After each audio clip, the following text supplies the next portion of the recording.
Nesse vídeo você vai entender de onde vem a fórmula para determinar a raiz da função afim, também conhecida como função do primeiro grau, além de aprender a determinar a raiz com a fórmula e sem as fórmulas. E vamos ainda analisar o comportamento da raiz no gráfico da função.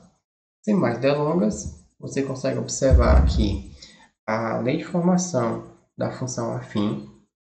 E quem é a raiz? Ora, a raiz é o valor de x quando y é igual a zero.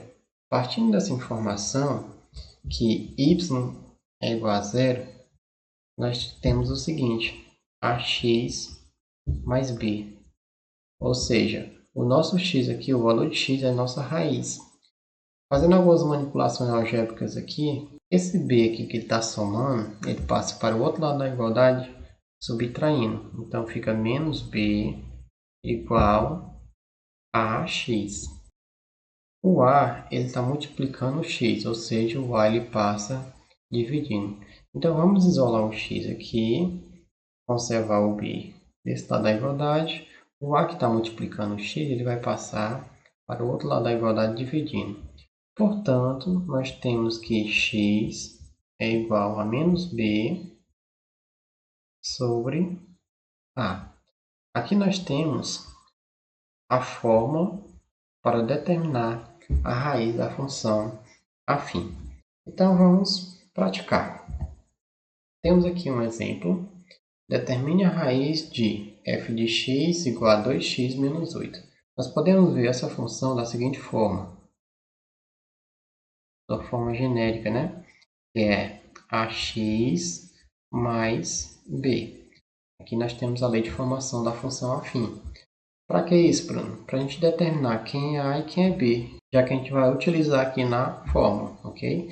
Então, A é igual, quem é o A aqui? O A é o número que acompanha o X, ou seja, 2. E o B, ele é esse valor aqui solitário, menos 8. A nossa fórmula, x é igual a menos b sobre a. E quem é b?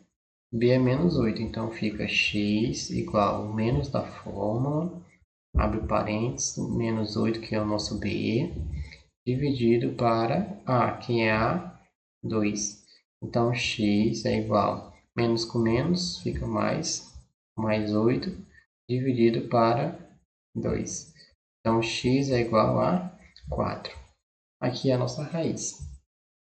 Sim, Bruno. E como é que determina sem a fórmula? Ora, eu falei no início do vídeo que a raiz é exatamente o valor de x quando o y é zero. Partindo dessa informação, nós não vamos precisar propriamente da fórmula, porque nós sabemos como chegar nela, que é substituindo o y por zero e assim calculando. A gente pode fazer isso já direto na função. Então, vamos reescrever essa função aqui da seguinte forma. Y é igual a 2x menos 8. Ora, y é igual a f de x. A gente viu lá no vídeo inicial dessa série, certo? Inclusive, temos aqui a escrita com y em vez de f de x. Y é igual a zero, é igual a 2x menos 8. Se é igual a zero, quer dizer que o valor dessa expressão aqui vai ser zero. Esse 8 aqui que está sendo subtraído, ele vai passar somando. Ou seja, fica 8 igual a 2x. O 2 que está multiplicando o x vai passar dividindo. Então, fica x igual a 8.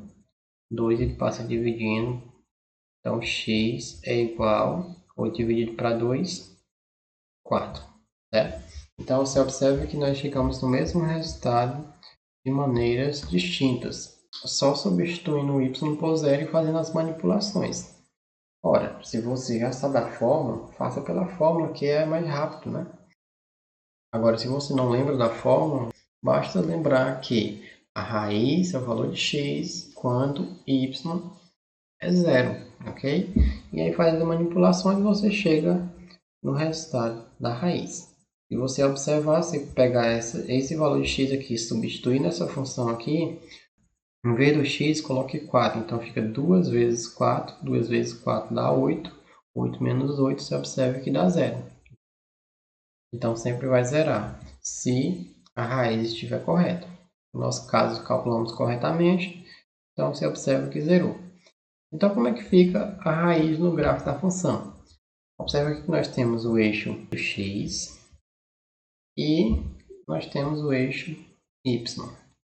Do lado direito do eixo x, nós temos os números positivos. Do lado esquerdo, os números negativos.